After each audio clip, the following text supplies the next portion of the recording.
So ito na mga kabatid, nako, Senator Bato de la Rosa. Headlines na naman mga kababayan, putok na putok po yung balita ngayon. Dahil nga nanghingi or nag-public apology itong si Senator Bato de la Rosa mga kababayan, matapos po niyang pagbantaan itong si Representative Percy Sindanya na sabi niya gusto daw niyang sampalin yung kabilang pisngi ni Sindanya para maging pantay ito mga kabatid.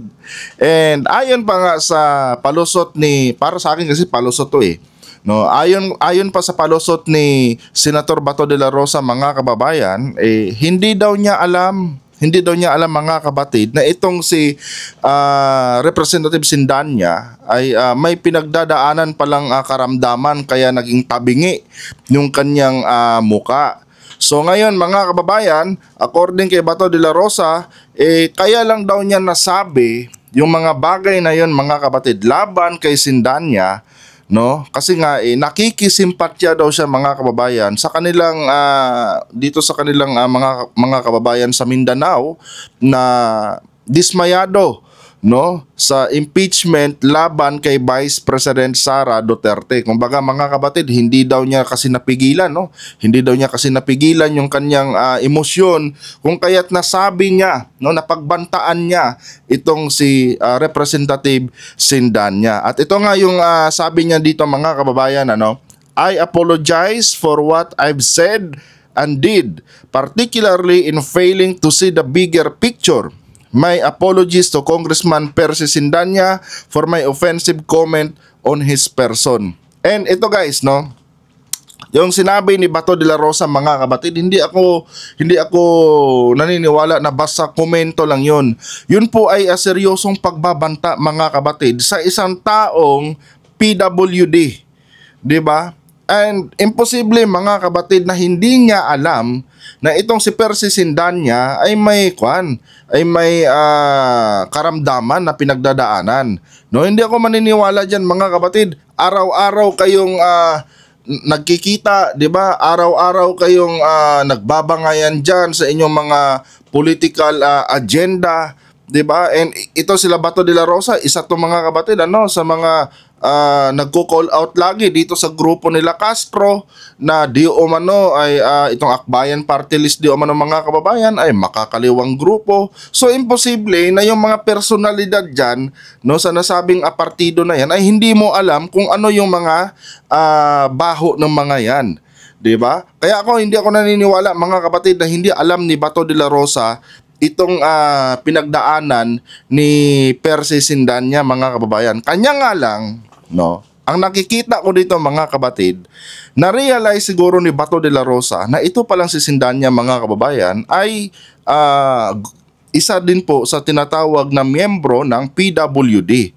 na kung saan mga kabatid may malaking portion din ito sa komunidad dito sa Pilipinas, na kung saan pwede din niyang mapagkunan mga kababayan ng boto sa darating na eleksyon, no? Kasi ako mga kabatid, hindi ako naniniwala na sincero yung paghingi ng tawad ni Senator Bato de la Rosa. Ang nakikita ko dito mga kababayan, no, ay yung community, no, na kinabibilangan ni Sindanya, na kung saan ito nga yung PWD community mga kabatid, na libo-libo din ang mga kasali sa community na yan, di ba? So ngayon siguro sabi ni Bato, kailangan ko yatang bawiin yung sinabi ko kahit labag sa loob ko, bawiin ko na lang siguro. Kasi nga kukonti na nga lang yung inaasahan kong boto sa darating na eleksyon, mababawasan ba dahil dito? 'Di ba? Yun yung mga possibilities mga kababayan na nakikita ko kung kaya't nag-public apology itong si Bato de la Rosa. And ito guys, no, yung ang sinabi niyang tatampalin niya yung muka ni Sindanya para magpantay, hindi po basta kwan yun. Hindi lang basta talaga comment yun mga kapatid. Yun po ay isang uri ng pagbabanta mga kababayan sa isang tao na may kapansanan.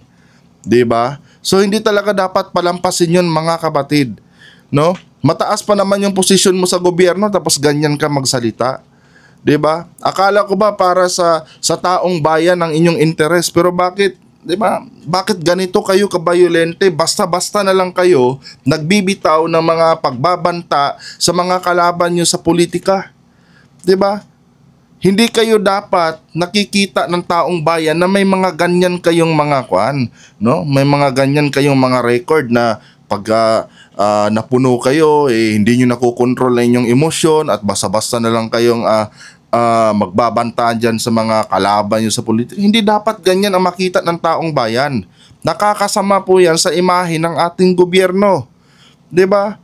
Kaya ngayon mga kapatid, sabi ko, itong si Bato de la Rosa, hindi ako naniniwala na sincere siya sa kanyang public apologies mga kapatid. Kasi para sa akin, kaya lang niya ginawa yung mga bagay na ito kasi medyo malaking damage ito mga kababayan sa kanyang sa kanyang pagkatao, especially mga kapatid na tatakbo siya uli, no? Tatakbo siya uling senador nitong midterm elections. 'Di ba? At maging mga kasamahan nila siguro diyan sa mga sa kanilang grupo, no? Dito sa grupo ni Duterte ay may mga na-offend din mga kababayan dito sa binitawang pagbabanta ni Senator Bato de la Rosa dito kay Percy Sindanya, kasi imposible mga kapatid na sa community nitong mga DD shits ay walang mga PWD, 'di ba? Yung iba diyan hindi lang siguro makapagsalita dahil loyal nga sila dito kay Duterte, 'di ba? Pero ang totoo niyan mga kababayan, naniniwala ako mga kapatid na meron din mga PWD dito sa community ng mga DD shits ang nasaktan at na-offend mga kababayan, no? Dito sa sinabi ni Bato de la Rosa. 'Di ba? And ito ba mga kababayan, sigurado din naman ako na yung sinasabi nilang 32 million di umano na bumoto kay Sara Duterte, hindi rin ibuboto itong si Bato de la Rosa mga kapatid. Sigurado yan. Makikita natin yan mga kababayan. No, pagdating ng eleksyon, makikita natin yan na hindi yung 32 million na sinasabi ng bumoto kay Sara Duterte ay ibuboto po siya, no? Kulelet na nga siya sa survey, ganito pa yung mga pinaggagawa niya ngayon mga kapatid. 'Di ba? Hindi po makatao ito mga kababayan. Kahit sabihin niya, kasi sabi niya dito mga kapatid no? I wish him good health and I make no excuse and I'll take full responsibility for the hurt my words have caused. 'Di ba? So sabi niya, kukunin ko lahat ng responsibilidad, no, dahil doon sa aking mga sinabi laban kay Percy Sindanya. Hindi po 'yun enough, no? Para sa akin hindi 'yun sapat, no, yung mga ganyang mga tawag nito, mga statement mo sa media na ikaw na ang bahala, no? Aakuin mo lahat ng aakuin mo lahat ng responsibilidad, no, sa iyong ginawang pagbabanta sa isang taong may kapansanan. Hindi sapat 'yan mga kapatid. Kasi para sa akin, itong si Bato de la Rosa dapat ma-ethics to mga kapatid, dapat merong mag-file ng ethics complaint laban dito kay Bato de la Rosa nang matauhan talaga siya kung gaano ba kabrutal yung kanyang naging pagbabanta dito kay Percy Sindanya na isang PWD. Yun talaga mga kababayan, hindi po pwedeng public apology lang dito mga kapatid, no? Kasi parang sinasabi na rin natin dito na walang batas, 'di ba? Walang batas at walang disiplina yung ating mga senador, 'di ba? Dapat dito mga kababayan, in my personal opinion talaga, dahil pinagbantaan niya ang isang taong may kapansanan at kapwa pa niya politiko mga kapatid, dapat dito talaga kay Senator Bato de la Rosa, no, ay mabigyan ng leksyon mga kapatid.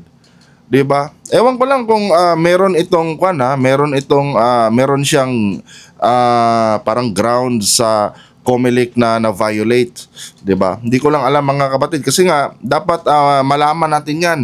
Yung mga bagay na yan, especially na tumatakbo siya bilang senador muli, no, nitong midterm election. 'Di ba? Hindi dapat pamarisan yung mga ganitong klaseng politiko, no? In my personal opinion, hindi ka marunong mag-control ng emosyon mo, hindi ka marunong mag-control ng galit mo, then hindi ka nararapat, no, sa isang posisyon sa gobyerno. Dahil lahat ng mga nakaupo sa gobyerno dapat marunong silang tumanggap ng kritisismo, 'di ba? Dapat marunong mahaba yung kanilang pasensya, no, sa mga pambabatikos na ginagawa ng taong bayan. Pero sa case ni Senator Bato de la Rosa, mga kapatid, sa kanya na galing mismo, no, na hindi daw niya na control yung kanyang emosyon, no, dahil nakikisimpatya nga siya dito sa mga taga Mindanao na dismayado di umano, no, sa impeachment laban kay Sara Duterte. So dito mga kababayan, klaro, no, na hindi kulang sila sa disiplina, mga kapatid, no? Kasi kung sapat sa disiplina itong si Bato de la Rosa, mga kababayan, dapat alam niyang i-handle, no, itong sitwasyon ngayon ni Sara Duterte, no, at hindi siya dapat naging padalos-dalos, mga kababayan, sa kanyang mga binibitawang salita laban sa mga kalaban nila sa politika, 'di ba? Wala eh. Hindi siya, para sa akin, hindi siya karapat-dapat na mabigyan pa ng isa pang termino sa Senado, mga kababayan. Anyway guys, hanggang dito na lang itong video na ito, no? Kayo, ano ang opinion nyo? No, i-comment nyo dyan sa baba, mga kapatid, at pag-usapan natin yung inyong mga opinion. Hanggang dito na lang.